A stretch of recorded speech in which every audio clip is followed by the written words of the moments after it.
Dal sogno alla piacevole realtà.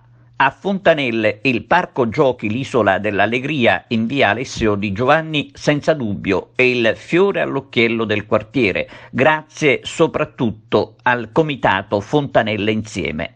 E adesso, come annunciato, arriverà la videosorveglianza per garantire la struttura.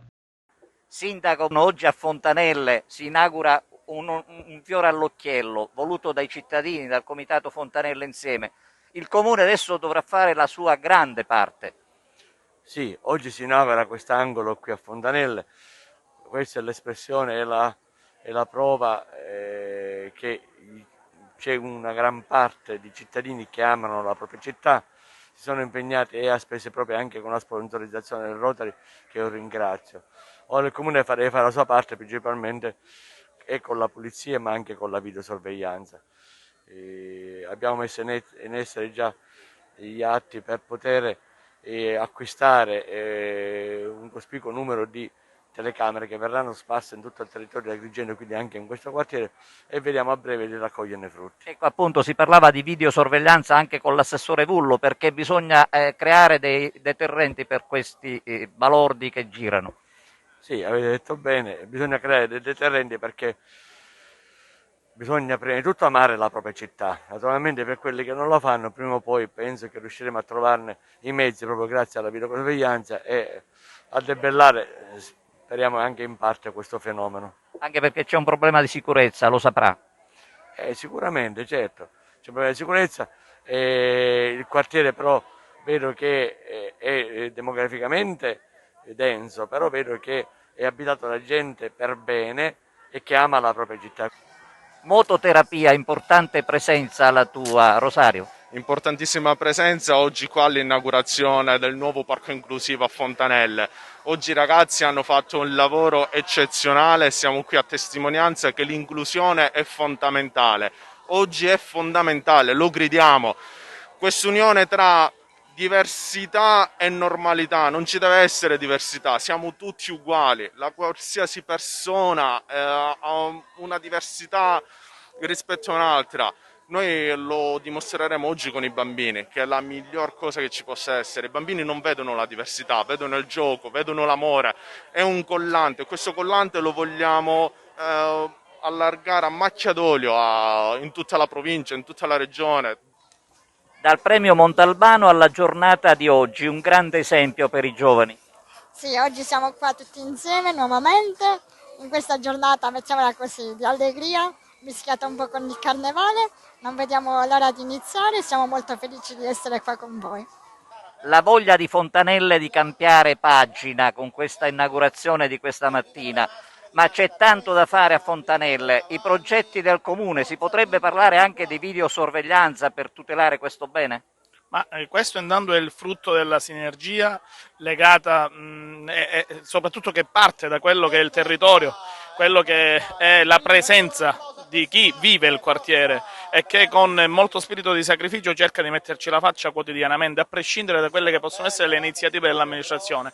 Ecco, l'amministrazione è vicina a questo tipo di cose, a questo tipo di momenti, ma questi momenti nascono e vivono solo perché c'è la volontà di chi vive il quartiere, altrimenti ciò non potrebbe essere possibile. E quindi il ringraziamento assoluto a chi, come ad esempio il comitato di quartiere, la parrocchia, è sempre presente e cerca di essere da pungolo alle attività dell'amministrazione. Amministrazione comunale che per quanto riguarda le attività del quartiere già in passato, nel recente passato, abbiamo dimostrato la nostra vicinanza rispetto ad alcune iniziative, vedi la villetta Livatino, vedi l'albero della legalità di Falcone, ma non basta, dobbiamo ancora continuare.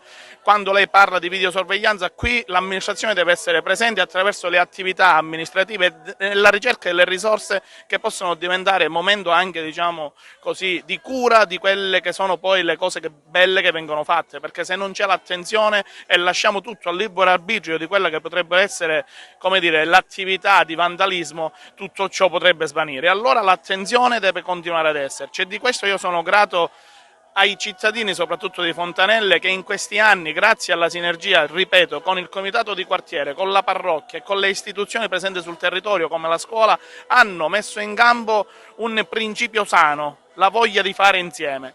tutto ciò può avvenire insieme solo se si legano queste istituzioni. L'amministrazione comunale c'è, io in qualità di assessore quartiere sono molto vicino a... Onorevole Di Caro, oggi a Fontanelle è festa per i bambini e anche per i grandi, ma bisogna fare tanto ancora per il quartiere. Si è parlato di videosorveglianza, vogliamo rafforzare questo impegno? Sì, innanzitutto oggi è una gran bella giornata, un esempio dal basso di cittadini che hanno istituito un comitato di quartiere, si sono tassati, hanno chiesto il contributo delle associazioni, abbiamo contribuito anche noi come Movimento 5 Stelle e hanno restituito alla città questo parco giochi inclusivo, un esempio di bellezza, qualcosa che dobbiamo restituire davvero ai bambini provati da 2 anni di pandemia che li ha visti chiusi in casa, ora finalmente hanno la possibilità di uscire e di utilizzare questo parco giochi. Giustamente dicevi, va sorvegliato, va curato, va custodito. Facciamo questa osservazione. Un'altra cosa che dobbiamo fare è installare una videocamera di sorveglianza in questo palo della pubblica illuminazione, così magari chi ha intenzione di danneggiare questo spettacolo di parco inclusivo ci pensa 2 volte perché è sorvegliato dai vigili urbani e dall'amministrazione comunale. Bisogna frenare i balordi e i delinquenti. Certo, perché ci sono sempre, è inutile negarlo. È arrivato il fatidico giorno, gioia dei bambini, gioia anche dei grandi, è una festa che deve continuare perché il quartiere vuole voltare pagina. Siamo riusciti a raccogliere questa sfida come comitato, un sogno che si realizza, anche perché la crescita del territorio parte anche da questo tipo di iniziativa. Il grazie va agli abitanti che ci hanno sostenuto e ci hanno sopportato, a tutti gli imprenditori, le associazioni territoriali e le realtà del nostro territorio che hanno risposto con grande entusiasmo e disponibilità condividendo l'iniziativa.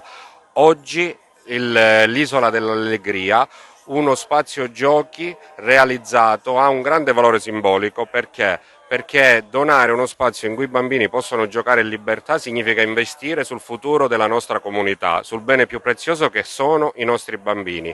E il gioco è il primo contesto sociale dove un bambino può sentire di appartenere ad una collettività e lo fa giocando insieme con gli altri, accogliendone le diversità. Con il sindaco e l'assessore Vullo abbiamo parlato di videosorveglianza, a quanto pare ci sono buone speranze. Abbiamo la scorsa settimana avuto un proficuo incontro con il prefetto e anche con la presenza del sindaco e quindi dell'amministrazione.